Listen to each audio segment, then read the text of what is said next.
네, 여러분 안녕하세요. 반려동물 관리사 1급 과정의 서희 강사입니다. 자, 반려동물에 대해서 많이 관심을 갖고 계실 텐데요. 반려동물을 기르고 계신 분들도 많을 거라고 생각합니다. 자, 사회적으로도 반려동물에 대한 관심이 날로 뜨거워지고 있습니다. 동물을 좋아하다 보니까 동물과 관련된 직업에도 관심을 많이 갖게 되셨을 거라고 생각합니다. 자, 그렇다면 반려동물 관리사 오리엔테이션 간단하게 들어가고 본격적으로 수업 시작하도록 할게요. 자, 저희가 이제 25강 동안 진행하게 될 반려동물 관리사 1급 자격증입니다. 2012년도부터 우리나라에서 출범한 자격증이고요. 동물에 대한 사회적인 관심이 점점 증가를 하다 보니까 미래 유망 자격증으로도 주목을 받고 각광받고 있는 자격증이라고 보시면 됩니다. 자, 반려동물 관리사를 검색하시면은 여러 가지 정보가 너무 많이 나오다 보니까 좀 헷갈리고 이제 궁금증도 많이 생기셨을 수도 있습니다. 한 가지 확실하게 말씀드리는 부분은 반려동물 관리사는 민간 자격증이다 보니까 주관하고 있는 곳도 여러 군데가 있지만 정식으로 민간 자격증 등록이 되어 있는 기관에서라면 어디서 공부를 하시든지 어디서 자격증을 취득하시든지는 아무 상관이 없습니다. 저와 함께 차근차근 25강 동안 잘 따라와 주시면서 반려동물 관리사 무리 없이 취득하실 수 있을 거라고 생각합니다. 그렇다면 반려동물 관리사가 무슨 일을 하는 직업인인지 한번 살펴보도록 할게요. 자, 반려동물에게 적절하게 영양도 공급할 수 있어야 되고요. 위생관리와 그것을 통해서 여러 가지 걸릴 수 있는 질병들도 막을 수 있어야 됩니다. 또 반려견 주들과 혹은 다른 반려동물의 이제 주인들과 건강하게 유대 관계를 형성할 수 있도록 등등 여러 가지 업무를 수행하는 이제 종합적인 반려동물에 대한 관리를 담당하고 있는 거죠.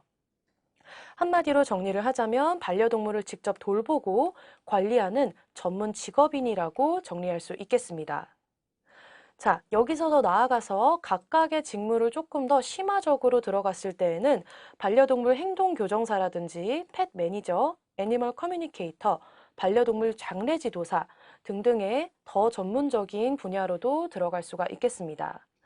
반려동물 관리사를 취득하면은 여러 가지 분야로도 진로를 동물 관련된 직업으로 확장시킬 수가 있겠죠. 자, 그러면 총 25강 동안 이제 우리 강의가 진행이 되는데요. 어떤 구성으로 되어 있는지 살펴보도록 하겠습니다. 이렇게 5과목으로 각각 5강의씩 교육이 진행이 됩니다. 첫 번째, 이제 이번 시간부터 시작하게 될 과목은 반려동물의 이해 과목입니다. 반려동물의 개념과 역사, 그리고 산업 전반 등등 여러 가지 전반적인 개념에 대해서 한번 살펴보도록 할 거고요. 반려동물 관리론 시간에는 이제 개, 고양이, 토끼 여러 가지 다양한 반려동물의 종류가 있죠. 그 반려동물의 종류별로 어떤 특성을 가지고 있는지, 그래서 어떻게 관리를 해야 되는지 이런 내용들을 배울 거예요. 또 세 번째 반려동물 행동학은 반려동물들이 말을 하지 못하죠. 여러 가지 행동으로 자기 자신을 표현합니다. 반려동물이 하는 행동에 어떤 심리가 있고 그 행동을 교정하거나 교육하기 위해서는 어떻게 해야 되는지 보도록 할 거고요. 네 번째 반려동물의 건강과학 시간에서는 반려동물이 걸릴 수 있는 병도 굉장히 여러 가지가 있습니다. 그 병들을 연구하는 학문에 대해서도 간단하게 살펴볼 거고요. 그 병이 어떻게 연구되고 조사되는지, 또 어떤 병을 걸리면 어떤 증상들이 있는지, 예방접종은 어떻게 해야 되는지, 이런 내용들을 배우게 되고요. 마지막으로 반려동물 법개론 시간이 있습니다. 반려동물과 관련해서 여러 가지 법들이 있는데요. 주로 이제 동물학대법, 동물실험금지법, 혹은 동물보호법 등등이 있겠죠. 이런 동물과 관련된 법 규정에 대해서도 한번 살펴보도록 할 겁니다.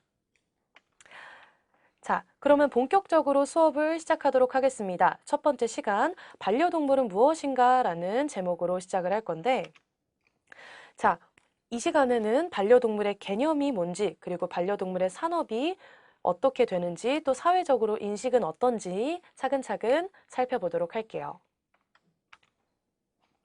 자, 동물은 크게 세 가지로 분류가 될 수 있습니다. 야생동물, 경제동물, 반려동물 이렇게 세 가지 정도로 나눌 수가 있는데요. 야생동물은 말 그대로 야생에 있는 동물이겠죠. 자유롭게 이동이 가능하면서 사람에 의해서 길들여지지 않은 동물들을 얘기를 합니다.